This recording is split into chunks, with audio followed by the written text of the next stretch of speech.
Hello dear aspirants, આપ સર્વેનું અમારી YouTube channel game changing સાયકોલોજીમાં હાર્દિક સ્વાગત છે. આજના વિડીયોમાં આપણે પ્રોબેશન ઓફિસર, ચીફ ઓફિસર તેમજ અન્ય કેટલીક સરકારી પરીક્ષાઓ માટે ખાસ કરીને પ્રોબેશન ઓફિસર કે જેની એક્ઝામ શોર્ટ સ્પેન ઓફ ટાઈમમાં લેવાની છે અને સાથે સાથે ઓલરેડી એનો સિલેબસ ડિક્લેર થઈ ચૂક્યો છે અને એ અંતર્ગત સમાજશાસ્ત્ર વિષયમાંથી 33 માર્ક્સના જે ક્વેશ્ચન્સ છે, મતલબ વેટેજ છે, એટલે સમાજશાસ્ત્રને આપવામાં આવ્યું છે. તો એ અંતર્ગત સિલેબસ તમે ચેક કરશો તો એ છે પ્રકરણ નંબર 1, સમાજશાસ્ત્રનો અર્થ અને તેનો વ્યાપ. ઓકે, તો આ અંતર્ગત આપણે આજથી એક નવી સિરીઝની શરૂઆત કરવાના છે. જે વિદ્યાર્થીઓ કન્ટિન્યુઅસલી આ ચેનલ સાથે જોડાયેલા છે તો એમને માટે આપણે સવારે એટલે કે ગમે એક ટાઈમ આપણે સમાજ કાર્ય અને બીજા ટાઈમ ઉપર આપણે સમાજશાસ્ત્રના લેક્ચર છે એ રેગ્યુલર અપલોડ કરીશું. તો તમે જોઈ શકો છો એ પ્રમાણે સમાજશાસ્ત્રના ટોટલ 33 માર્ક્સ નું વેટેજ આપવામાં આવેલું છે, જેનો ફર્સ્ટ યુનિટ જે છે એ છે સમાજશાસ્ત્રનો અર્થ અને વ્યાપ. સમાજશાસ્ત્ર એક સામાજિક વિજ્ઞાન તરીકે, તો આ યુનિટની આપણે ચર્ચા કરી રહ્યા છે. ઓકે, અને એ અંતર્ગત આજે આપણે સમાજશાસ્ત્રનો અર્થ શું છે, શા માટે સમાજશાસ્ત્ર, કઈ રીતે એનો ઉદ્ભવ થયો છે, કયા કયા લોકો એની સાથે સંકળાયેલા છે, કયા કયા વિદ્વાનો, સ્કોલર્સ, તો એની ડિટેલમાં આપણે વિસ્તૃત ચર્ચા કરવાની છે. ઓફકોર્સ માઇટ બી પોસિબલ કે જે પહેલો વિડીયો જે છે, મતલબ આજનો વિડીયો છે, એ તમારા માટે એકદમ ફેક્ચ્યુઅલ ઇન્ફોર્મેશનવાળો વિડીયો છે, કારણ કે અને એ જાણવું ખૂબ જરૂરી છે કે કઈ રીતે જે સમાજશાસ્ત્ર છે એનો ઉદ્ભવ થાય છે, એની હિસ્ટ્રી શું છે, કયા કયા જે સ્કોલર્સ છે એમાં ભાગ લે છે. જો હું સીધી ડેફિનેશન ઉપર આવી જાઉં તો આગળના જે બેઝિક ઇન્ફોર્મેશન જે છે અને સાથે સાથે જે બેઝ કહી શકાય એ લેક થાય, તો એના માટે આપણે એવું નથી કરવું. એક વિડીયોમાં આપણે સ્ટાર્ટિંગથી જ લઈને બધી જ ઇન્ફોર્મેશન જે છે એ પ્રોપરલી કવર કરવાનો પ્રયાસ કરીશું. ઓકે, તો સૌપ્રથમ આપણે જોઈએ કે માનવમાં રહેલી જિજ્ઞાસા તથા દુનિયા અંગે વિવિધ જાતો અને વાતો જાણી માનવ જીવનને સુખી, સંપત્તિવાન તથા શાંતિયુક્ત બનાવવાના પ્રયાસ એટલે કે એફર્ટ્સ જે છે સતત ચાલુ રહ્યા છે.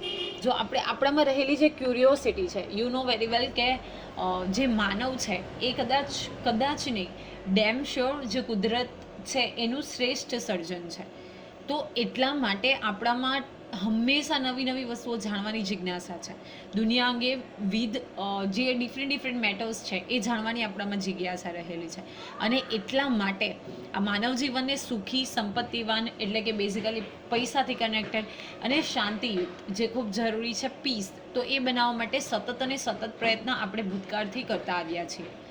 લોકશાહી એ માનવ સમાજના શાણપણનું અનેરું પ્રદાન છે, જે સ્વાભાવિક ક્રમમાં માનવને માનવની ગરિમા પ્રાપ્ત થાય તેવી તક આપે છે. તમને ખબર છે કે ભારત પણ એક લોકશાહી ધરાવતો દેશ છે અને લોકશાહી શા માટે જરૂરી છે? કારણ કે બેઝિકલી આપણે એક ગરિમા આપણને પ્રાપ્ત થાય, આપણે આપણા વિચારો જે છે એ રજૂ કરી શકીએ, એ માટેની આપણને એક તક આપે છે લોકશાહી. માત્ર જન્મથી જ નહીં, પરંતુ પોતાની આવડત, મહેનત અને અભિગમ દ્વારા સમાન તક પ્રાપ્ત કરી પોતાના જીવનને સુખમય બનાવવાની તક લોકશાહી આપે છે.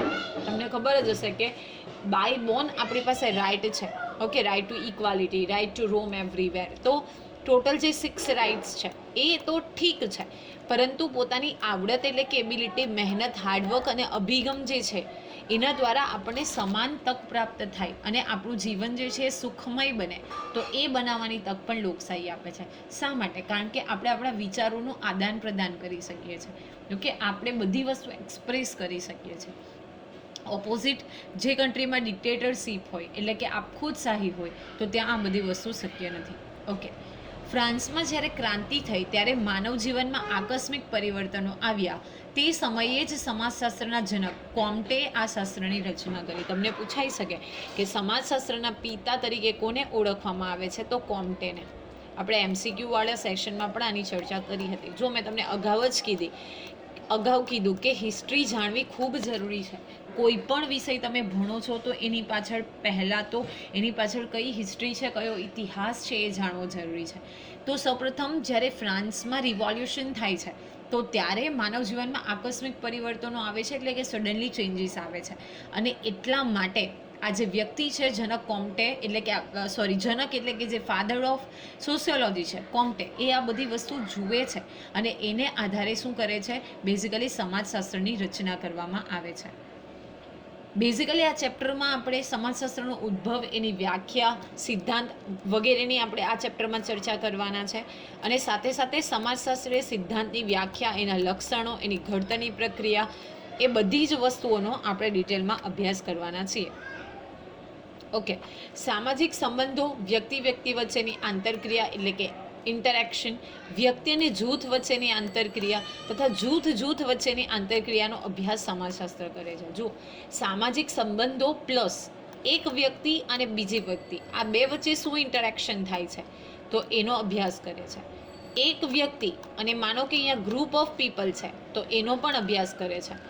એક ગ્રુપ અને બીજું ગ્રુપ, તો આ વચ્ચેનો અભ્યાસ પણ જે છે બેઝિકલી એ સામાજિક વિજ્ઞાન હોવાને નાતે આજે સોશિયોલોજી એટલે કે સોશિયોલોજી સબ્જેક્ટ છે એ કરે છે. ઓકે, સામાજિક વિજ્ઞાન હોવાને નાતે પ્રયોગ પદ્ધતિ તે તેની પદ્ધતિ નથી, પરંતુ ક્યારેક વિવિધ પ્રકારના ટૂંકા ગાળાનો પ્રયોગ તેમાં શક્ય છે. એટલે સમાજશાસ્ત્રની મુખ્ય પ્રયોગશાળા સમાજ છે. અગત્યનો સવાલ છે, તમને પૂછાઈ શકે કે સમાજશાસ્ત્રની મુખ્ય પ્રયોગશાળા કોણ છે? સમાજ. શા માટે? કારણ કે સમાજમાં રહેલા જે વ્યક્તિઓ છે એની સાથેની આંતરક્રિયાઓ છે, સંબંધો છે, એ બધી જ વસ્તુઓનો ડિટેલમાં અભ્યાસ કોણ કરે છે? સમાજશાસ્ત્ર એટલે કે સોશિયોલોજી કરે છે. એટલે ઇમ્પોર્ટન્ટ ક્વેશ્ચન છે, આમાં જૂથ લખીને નહીં આવતા. સમાજ કાર્યમાં મેં તમને કીધું હતું કે એનું હાર્દ છે એ જૂથ છે, પરંતુ સમાજશાસ્ત્રની મુખ્ય પ્રયોગશાળા કે જેની ઉપર પ્રયોગ કરવામાં આવે છે તો એ શું છે? સમાજ, સોસાયટી છે. સમાજશાસ્ત્રનો ઉદ્ભવ પશ્ચિમના સમાજમાં થયો છે. ઓકે, એટલે આ ભારતનું આપણે એવું કહી શકીએ કે રિવોલ્યુશન યા તો ભારતમાં એનું ઉદ્ભવ નથી થયો, એનો ઉદ્ભવ જે છે એ પશ્ચિમના સમાજમાં થયો છે. કારણ કે પુનઃજાગરણના યુગમાં મોટાભાગના વિજ્ઞાનોની શોધ પશ્ચિમના દેશોમાં થઈ છે. ભારતના પરિપ્રેક્ષ્યમાં 1960 અને 1970ના દાયકા પછી તેમાં પણ અનેક વિવિધ બાબતો ઉમેરાઈ. સમાજશાસ્ત્ર દરેક સમાજ માટે કંઈક નવું છે, કારણ કે દરેક સમાજ એકબીજાથી ભિન્ન છે. ભારતીય વિવિધતાઓ જેવી કે ધર્મની, જ્ઞાતિની, વર્ગની અને જાતિની અનેકવિધ વાસ્તવિકતાઓ તે પ્રગટ કરે છે. અને તેથી જ ભારતમાં સમાજશાસ્ત્રમાં નવી ઘણી બધી બાબતો ઉમેરાઈ છે. જો આપણે જોયું કે બેઝિકલી આનો જે ઉદ્ભવ છે પશ્ચિમના દેશોમાં થાય છે, પરંતુ ભારતના પરિપ્રેક્ષ્યની વાત કરીએ તો 1960 અને 70ના દાયકામાં આપણે ત્યાં આ જે સબ્જેક્ટ છે એટલે કે સમાજશાસ્ત્ર છે એમાં મોડિફિકેશન આવે છે, ઘણી બધી વાતો ઉમેરાય છે. શા માટે? કારણ કે ભારત તમને ખબર છે એક સેક્યુલર કન્ટ્રી છે. ઓકે, બિન સાંપ્રદાયિક નેશન છે. અપાર્ટ ફ્રોમ દેટ ભારતમાં યુનિટી ઇન ડાયવર્સિટી, વિવિધતામાં એકતા જોવા મળે છે. તો આપણી વિવિધતા કઈ કઈ છે? અલગ અલગ ધર્મના લોકો, અલગ અલગ જ્ઞાતિ, અલગ અલગ વર્ગના, અલગ અલગ જાતિના લોકો. તો સીધી વસ્તુ છે કે આ બધી વસ્તુઓમાં તમને ચેન્જીસ જોવા મળશે. અને એટલા માટે આપણે ત્યાં જે સમાજશાસ્ત્ર છે એમાં ઘણી બધી બાબતોનું એડ થઈ છે, ઘણી બધી બાબતો ઉમેરાઈ છે. હવે આપણે જોઈએ સમાજશાસ્ત્રનો ઉદ્ભવ. તો માનવીની સામાજિકતા અને સમાજશાસ્ત્રનો પાયો ગણી શકાય. ઓકે, સમાજ અંગે જાણવાની ઈચ્છા માનવને સતત રહી છે.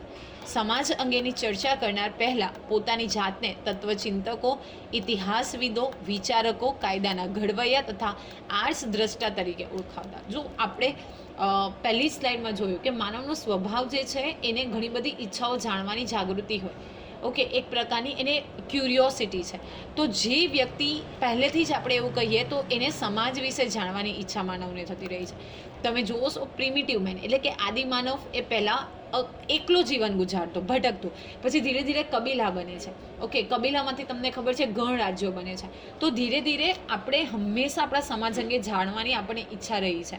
અને એટલા માટે જે સમાજ અંગેની ચર્ચા કરતા પહેલાં એ લોકો પોતાની જાતને તત્વચિંતક એટલે કે ફિલોસોફર, ઇતિહાસવિદો એટલે કે હિસ્ટોરિયન્સ, વિચારકો એટલે કે થિંકર્સ, કાયદાના ઘડવૈયા એટલે કે makers of the law, arts દ્રષ્ટા એટલે કે ફોરસાઇટ વિઝન જે કહીએ એને, તો એ તરીકે એ લોકોની જાતને ઓળખતા.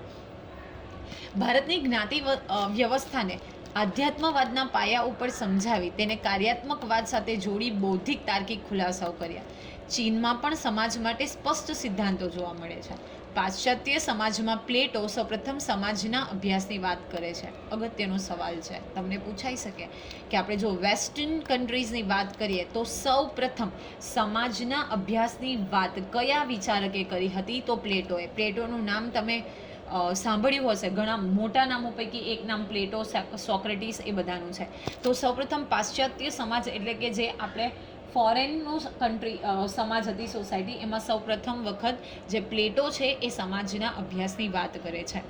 પ્લેટોએ સૌપ્રથમ સાવ્યવી જૈવિક સિદ્ધાંતની વાત કરી. આ પણ અગત્યનું છે કે કયા સિદ્ધાંતની વાત કરી, તો સાવ્યવી જૈવિક સિદ્ધાંતની સૌપ્રથમ પ્લેટો વાત કરે છે.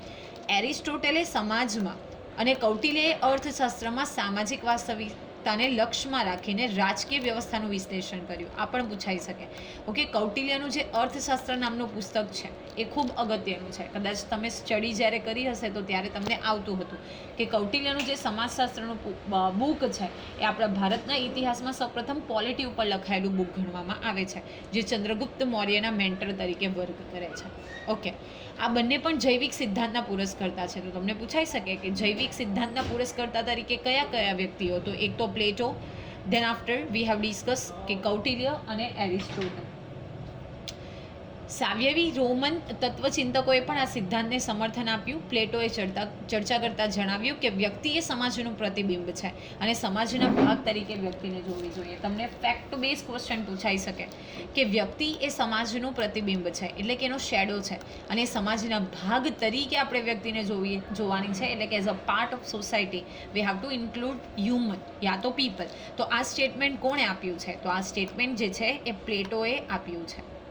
ઓકે, હવે આપણે મધ્યયુગની વાત કરીએ તો મધ્યયુગમાં ઇબ્ન ખલ્દુને સામાજિક વાસ્તવિકતાને સમજીને તેને સમજવાનો, તેના વિશ્લેષણ કરવાનો પ્રયાસ કર્યો છે. પૂછાઈ શકે કે મધ્યયુગમાં સૌથી વધુ, અગર આપણે જો બેઝિકલી વાત કરીએ તો સમાજશાસ્ત્રને સૌથી વધુ વાસ્તવિકતાને સમજીને એને સમજવાનો પ્રયત્ન મધ્યયુગમાં કોણે કર્યો છે, તો ઇબ્ન ખલ્દુને. ઓકે, શબ્દો ઓફકોર્સ થોડા વિચિત્ર છે, નવા હોઈ શકે, પણ તમારે યાદ રાખવા પડશે. પશ્ચિમના સમાજમાં કેટલાક રાજ્યશાસ્ત્રીઓ અને તત્વચિંતકો જેવા કે પોલિબસ, વિકો, હોબ્સ, લોક અને રૂસો, ઓકે, રૂસોનું નામ પણ ખૂબ મોટું નામ છે, વગેરેએ રાજકીય પ્રશ્નોને સમાજના વિશાળ સંદર્ભમાં તપાસ્યા. અગેન ઇમ્પોર્ટન્ટ છે કે જો પશ્ચિમના સમાજમાં આપણે કેટલાક રાજ્યશાસ્ત્રીઓ અને તત્વચિંતકો એટલે કે ફિલોસોફરની વાત કરીએ તો એ પૈકી પોલિબસ, વિકો, હોબ્સ, લોક, રૂસો આ બધા જ વ્યક્તિઓએ રાજકીય પ્રશ્ન એટલે કે જે પોલિટિકલ ઇશ્યુઝ છે એ બધાને સમાજના સંદર્ભમાં તપાસ્યા. ઓકે, મેકિયાવલીએ સાવ્યવી સિદ્ધાંતને બદલે વાસ્તવિક દ્રષ્ટિબિંદુ રજૂ કર્યું. આ પણ પૂછાઈ શકે કે કયા જે વિદ્વાન છે એમણે વાસ્તવિક દ્રષ્ટિબિંદુ રજૂ કર્યું છે, તો મેકિયાવાલી નામના જે વિદ્વાન છે મેકિયાવલી, તો એમણે એક વાસ્તવિક દ્રષ્ટિબિંદુ રજૂ કર્યું. હોબ્સના મતે સમાજ અધિકતમ અનુકૂલન કરીને સમાજ કાર્ય કરે છે. તેમના મતે રાજ્યએ વ્યક્તિને સંપૂર્ણ સ્વતંત્રતા અને અભિવ્યક્તિની સ્વતંત્રતા આપવી જોઈએ, જેથી નાગરિકોના જીવનમાં સુસંવાદિતતા આવે. સો નાઉ યુ કેન ઇમેજિન કે આપણે જ્યારે અત્યારે બેઝિકલી ડેમોક્રેસીની વાત કરીએ છીએ તો એ સમયે પણ હોબ્સે એવું કીધું હતું કે વ્યક્તિને સંપૂર્ણ સ્વતંત્રતા આપવી જોઈએ અને એને અભિવ્યક્તિની પણ સ્વતંત્રતા મળવી જોઈએ, જેથી કરીને નાગરિકોનું જીવન છે એ સુસંવાદિતતાથી ભરેલું રહે. અને આ બધી વસ્તુઓ સંભાવ આજે આપણે ડીલ કરી રહ્યા છે, આજે આપણે આ બધી વસ્તુમાં માનીએ છીએ. સમાજ લોકસભા, આજે સમાજમાં નાગરિકોના અધિકારોને સરકાર દ્વારા રક્ષણ અપાય છે.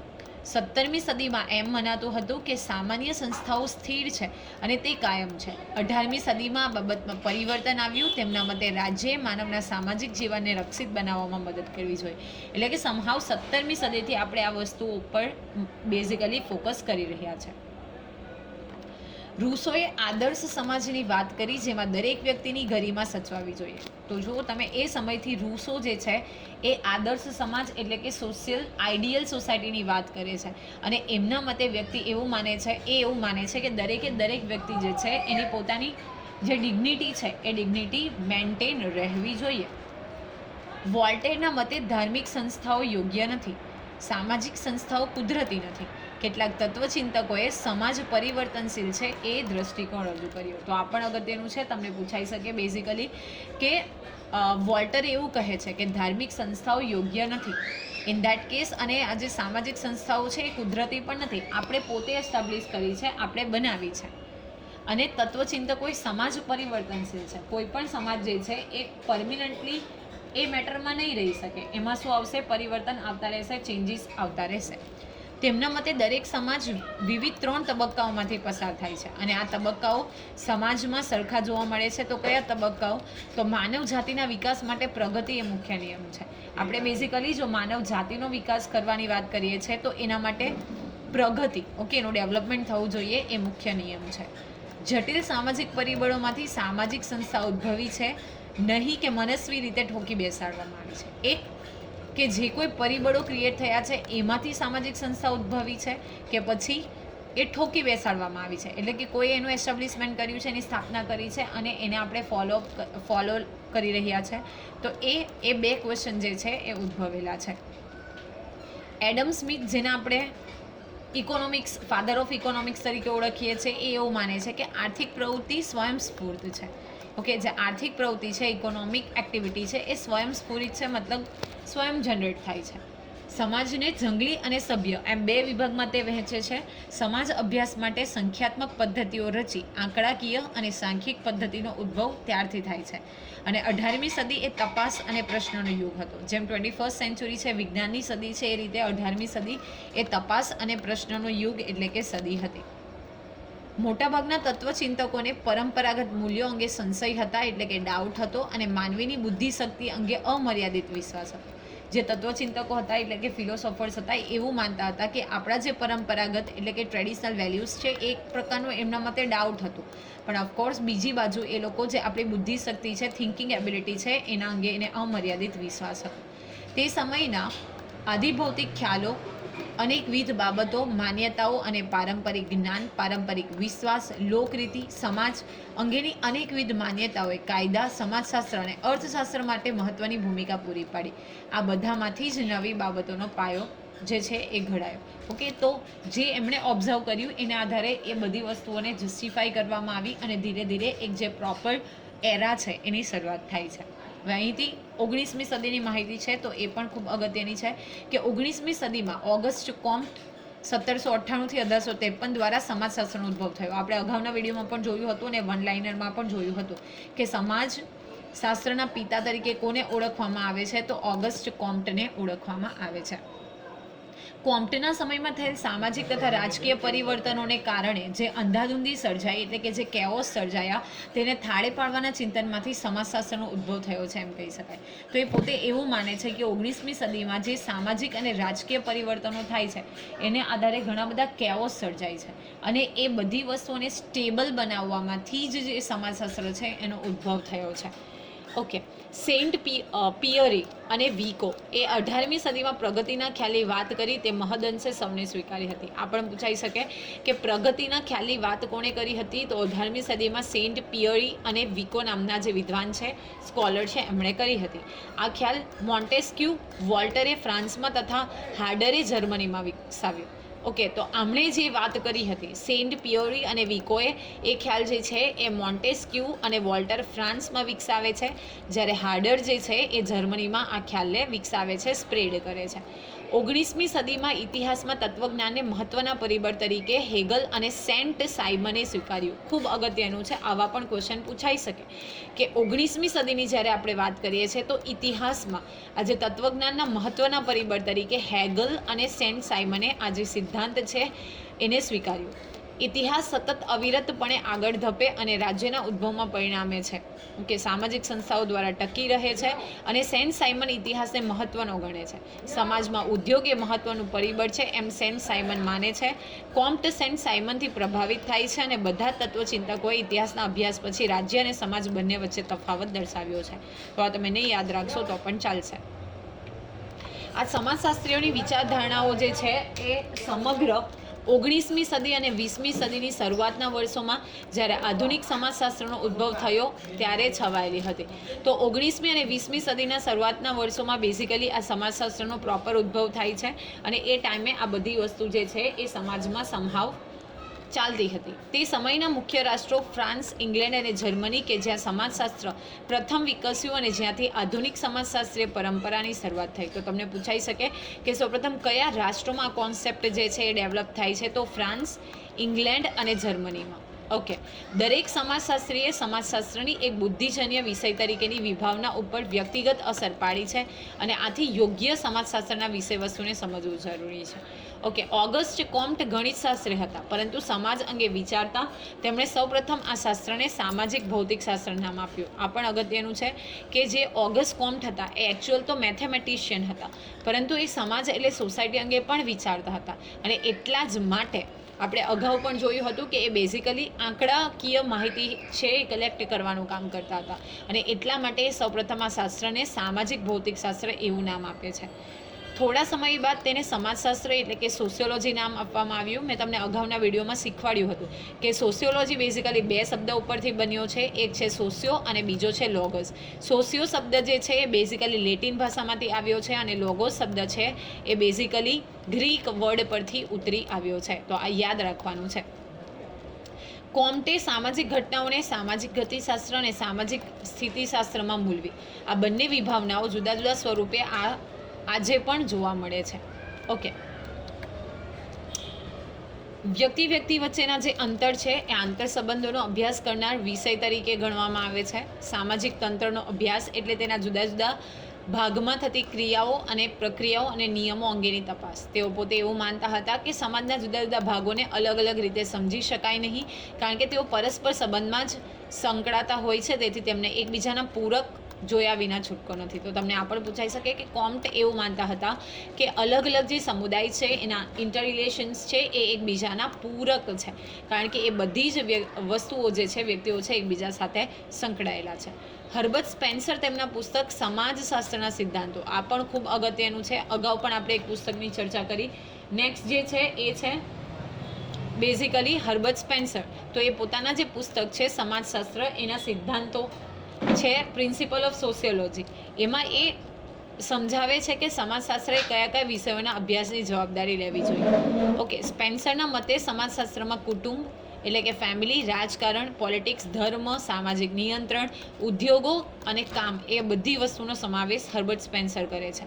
પ્લસ એ એવું માને છે કે જે મંડળો છે એ સમુદાયો, કાર્ય વિભાજન, સામાજિક સ્તરીકરણ, જ્ઞાનનું સમાજશાસ્ત્ર, વિજ્ઞાનનું સમાજશાસ્ત્ર, કળા કારીગરી, આ બધી જ વસ્તુઓનો સમન્વય એટલે કે બેઝિકલી એનો પાર્ટ કોણ છે? તો સમાજશાસ્ત્રમાં બધી જ વસ્તુઓ સંકળાયેલી છે. ટૂંકમાં સ્પેન્સરના સિદ્ધાંતો ઘણા સમયથી બેઝિકલી જુદા જુદા વિષયોનું વર્ણન કરે છે.